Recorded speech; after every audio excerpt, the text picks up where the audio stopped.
अभी छठ पूजा समेत कई अन्य त्योहार भी हैं। विभिन्न चुनौतियों के बीच इन त्योहारों में देश की एकता का सशक्त होना आपकी तैयारियों का भी प्रतिबिंब है। संविधान में भले कानून और व्यवस्था राज्यों का दायित्व है, लेकिन ये देश की एकता अखंडता के साथ भी उतने ही जुड़े हुए हैं। सूरजकुंड में हो रहा गृह मंत्रियों का ये चिंतन शिविर कोऑपरेटिव फेडरलिज्म का भी एक उत्तम उदाहरण है। हर एक राज्य एक दूसरे से सीखे, एक दूसरे से प्रेरणा ले, देश की बेहतरी के लिए मिलजुल करके काम करें। ये संविधान की भी भावना है और देशवासियों के प्रति हमारा दायित्व भी है। साथियों, आजादी का अमृत काल हमारे सामने है। आने वाले 25 साल देश में एक अमृत पीढ़ी के निर्माण के हैं। ये अमृत पीढ़ी पंच प्राणों के संकल्पों को धारण करके निर्मित होगी। विकसित भारत का निर्माण, गुलामी की हर सोच से मुक्ति, विरासत पर गर्व, एकता और एकजुटता और सबसे प्रमुख बात नागरिक कर्तव्य, इन पंच प्राणों का महत्व आप सभी भली भांति जानते हैं, समझते हैं। ये एक विराट संकल्प है जिसको सिर्फ और सिर्फ सबका प्रयास से ही सिद्ध किया जा सकता है। तरीके अपने अपने हो सकते हैं, रास्ते, प्रायोरिटी अलग अलग हो सकती हैं, लेकिन ये पंच प्राण देश के हर राज्य में हमारी गवर्नेंस की प्रेरणा होनी चाहिए। जब ये सुशासन के मूल में होंगे तो भारत के सामर्थ्य का विराट विस्तार होगा। जब देश का सामर्थ्य बढ़ेगा तो देश के हर नागरिक, हर परिवार का सामर्थ्य बढ़ेगा। यही तो सुशासन है जिसका लाभ देश के हर राज्य को समाज की आखिरी पंक्ति में खड़े व्यक्ति तक पहुंचाना है। इसमें आप सभी की बहुत बड़ी भूमिका है। साथियों, यहां आप में से अधिकतर या तो राज्य को नेतृत्व दे रहे हैं या फिर सीधे सीधे कानून व्यवस्था की जिम्मेदारी निभा रहे हैं। कानून व्यवस्था का सीधा संबंध राज्य के विकास से है। इसलिए राज्यों में विकास के लिए अनुकूल वातावरण बनाने में आप सभी के निर्णय और नीतियां और आपकी रीति ये बहुत अहम है। साथियों, कानून व्यवस्था के पूरे तंत्र का विश्वसनीय होना जनता के बीच उनका परसेप्शन क्या है, ये भी उतना ही महत्वपूर्ण है। आपने देखा है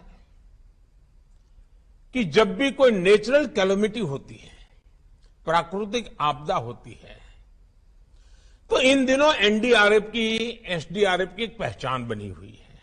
उनका यूनिफॉर्म, उस संकट के समय पहले पहुंच जाना, और इसके कारण देशवासियों के मन में इनके प्रति एक विश्वास बना है कि भाई ये आए हैं, चलिए संभल जाएगा, ये जो कह रहे हैं मानना चाहिए, इनकी बातें अगर स्वीकार करेंगे तो हमारा नुकसान कम होगा। और आप देखिए एनडीआरएफ में है कौन भाई, एसडीआरएफ में है कौन, आप ही के सब साथी हैं, सुरक्षा बल के जवान ही हैं, लेकिन समाज में उनके प्रति बड़ी श्रद्धा बन गई है।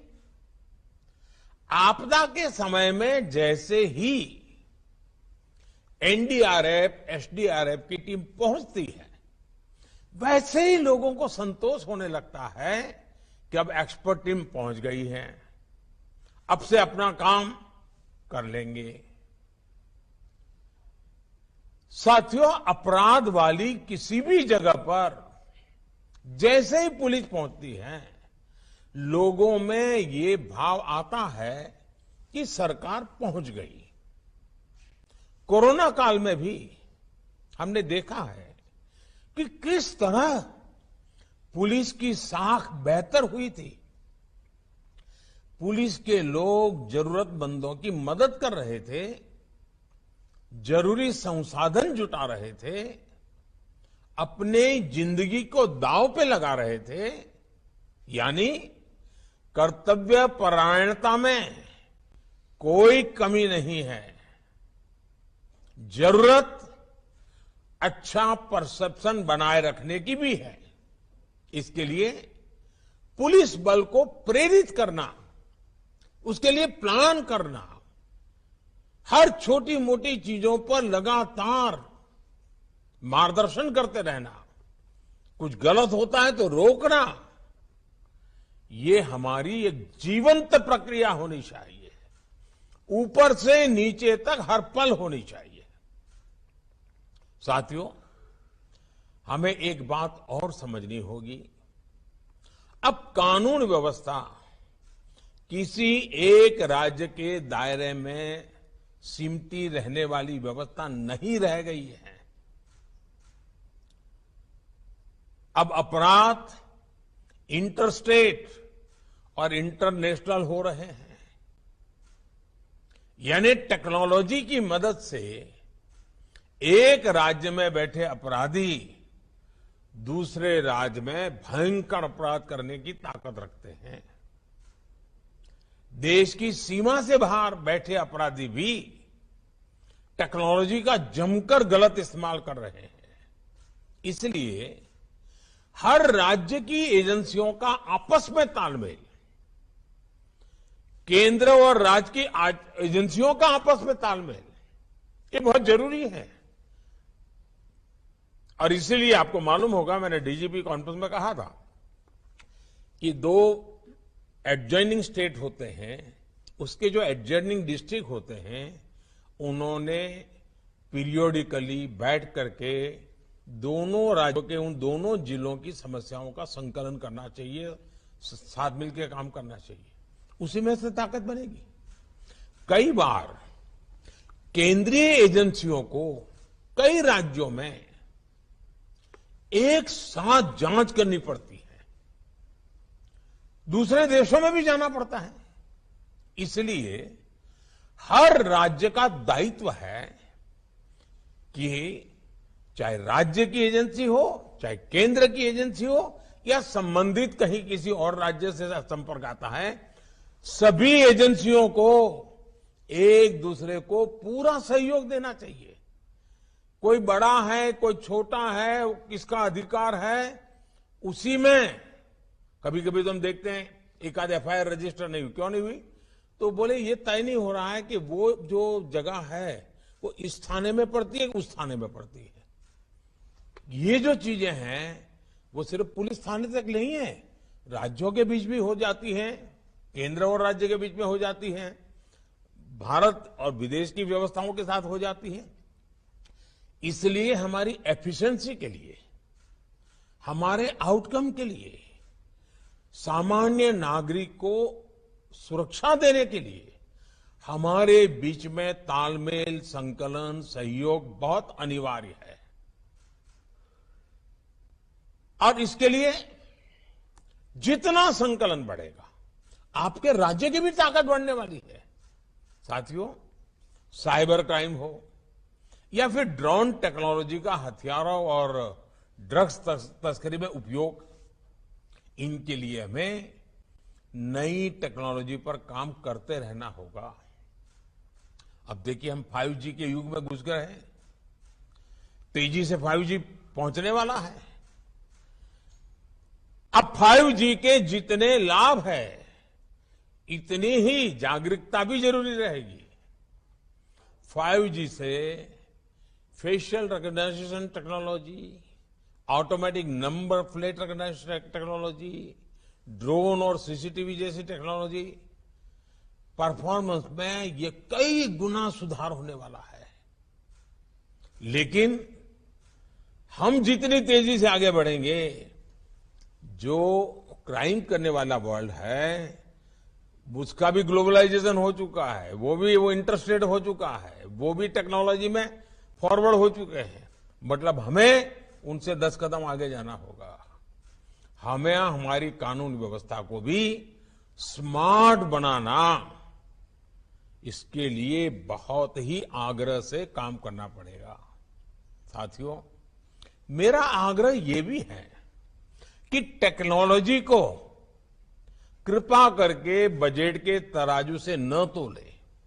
और मेरा सभी आदरणीय मुख्यमंत्रियों से, सभी आदरणीय गृह मंत्री जियों से इस विषय में एक टीम बना करके दुनिया में क्रिमिनल वर्ल्ड किस टेक्नोलॉजी में आगे बढ़ रहा है, उपलब्ध टेक्नोलॉजी हमारे लोगों को कैसे सुरक्षा दे सकती है, इस पर गंभीरता से सोचना चाहिए। और इसमें जो बजट जाएगा, वो बाकी सैकड़ों खर्चों को बचाने का कारण बन जाएगा। और इसलिए टेक्नोलॉजी का बेहतर इस्तेमाल पूरे पुलिस तंत्र को तो मजबूत करता ही करता है, सामान्य मानवीय को सुरक्षा देने का एक विश्वास नीचे तक हम पहुंचा पा सकते हैं। टेक्नोलॉजी क्राइम प्रिवेंशन में भी मदद करती है और क्राइम डिटेक्शन में भी, क्राइम इन्वेस्टिगेशन में भी बहुत काम आती है। आज देखिए, कितने ही अपराधी सीसीटीवी की वजह से पकड़े जा रहे हैं। स्मार्ट सिटी अभियान के तहत शहरों में बनाए गए आधुनिक कमांड एंड कंट्रोल सिस्टम से भी बहुत मदद मिल रही है। साथियों, इस प्रकार की नई टेक्नोलॉजी के विकास के लिए केंद्र सरकार ने पुलिस टेक्नोलॉजी मिशन भी शुरू किया है। अनेक राज्य भी इसमें अपने स्तर पर काम कर रहे हैं।